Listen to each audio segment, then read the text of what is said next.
We look at experiences of like what we see in Hollywood, what we see sometimes even in Disney movies, where we're being shown things like, for most of you probably have seen the movie Jerry Maguire, with the classic line where the romantic comedy where they kind of come together at the end after all the stuff that's happened to them, and the line of, you complete me. This idea that by finding this right person, that there's going to be this wholeness. And in a sense, there can be that experience in relationship, but there can also be a little bit of a misunderstanding in the concept or the idea that it is literally the other person that holds half of us, that we literally need that other person for our wholeness. In some communities, this concept of finding our other half is sometimes described as finding a soulmate or sometimes a twin flame.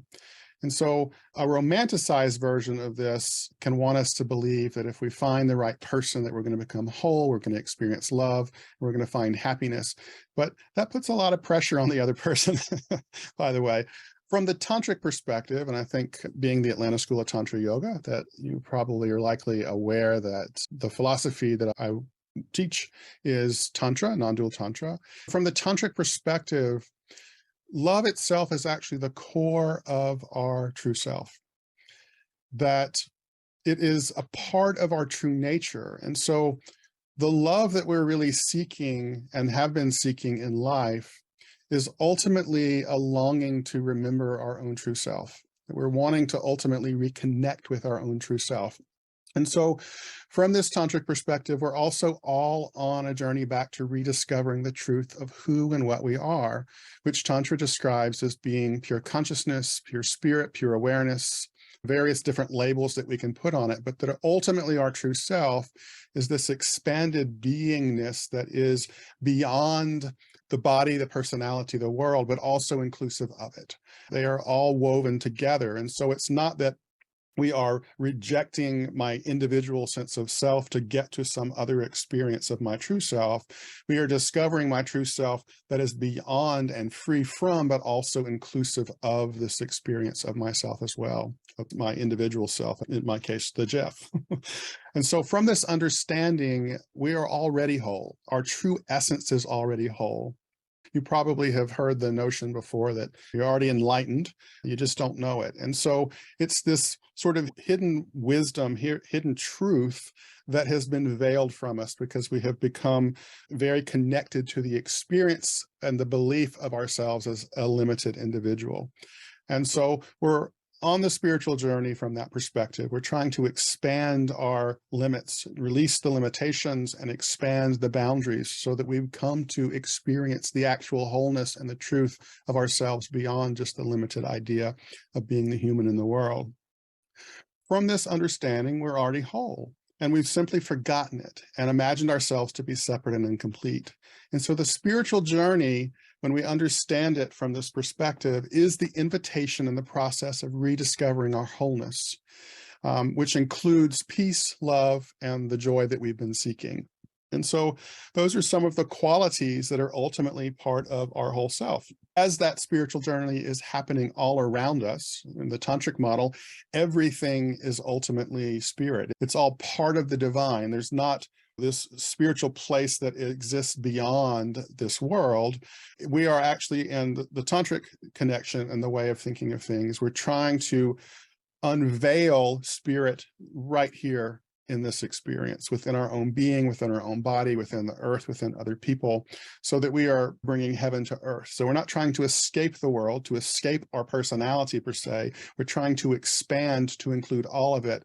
But that expansion creates a freedom for us of coming more into connection and experience of our true nature.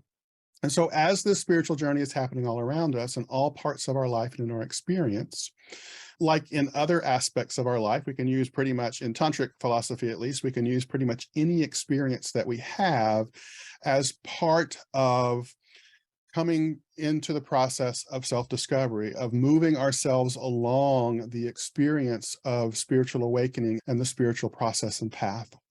And so one of those areas that can become incredibly powerful for us, especially as tantric practitioners, is recognizing that relationships can become an incredibly powerful vehicle for our personal transformation, for our spiritual awakening and our growth.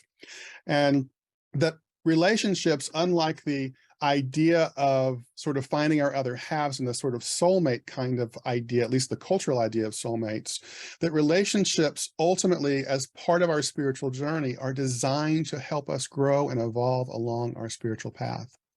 So from the tantric perspective, what some have called soulmates or twin flames, they don't automatically show up to make us whole and happy.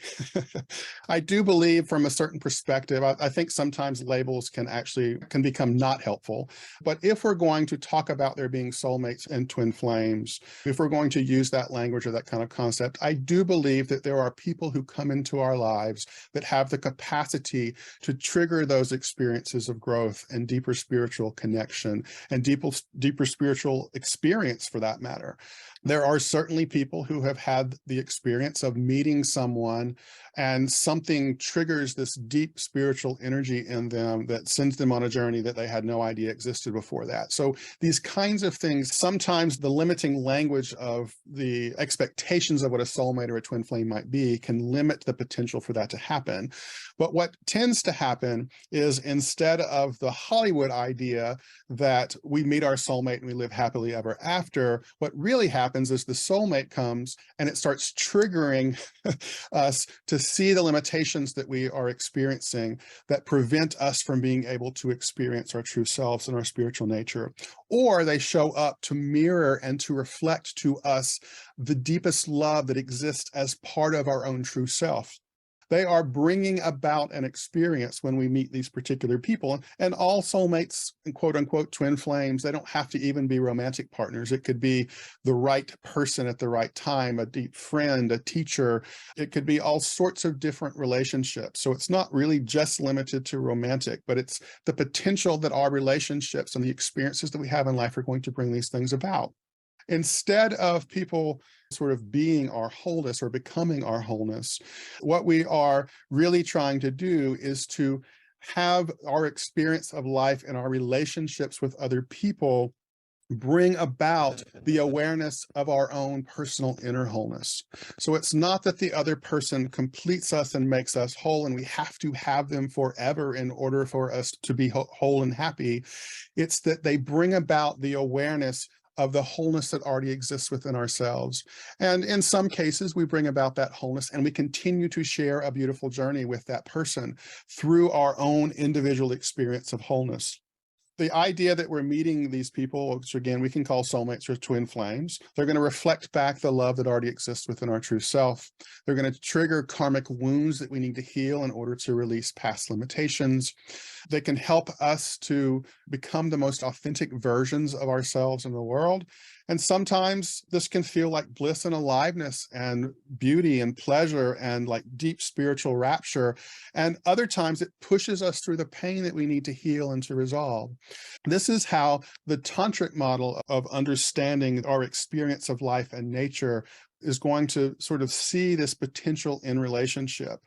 That it is going to, as we go deeper into connection, especially in intimate relationships, we are invited more fully and more clearly to start experiencing the vulnerable parts of ourselves, the wounds, the insecurities that we have that are all part of the purification process, what I refer to as a karmic purification process, where we're healing and cleansing and purifying these old limitations that we have. That is the process that allows us to be able to open, to evolve, and to ultimately start to reconnect with. It supports the process of reconnecting with our deeper true self, which is the capacity for love as a strong part of that. So however it happens, awakening love within our own self and experiencing our own wholeness is part of the spiritual journey. It's an important part. And this is a layer of rediscovering our true nature, because our true nature is love.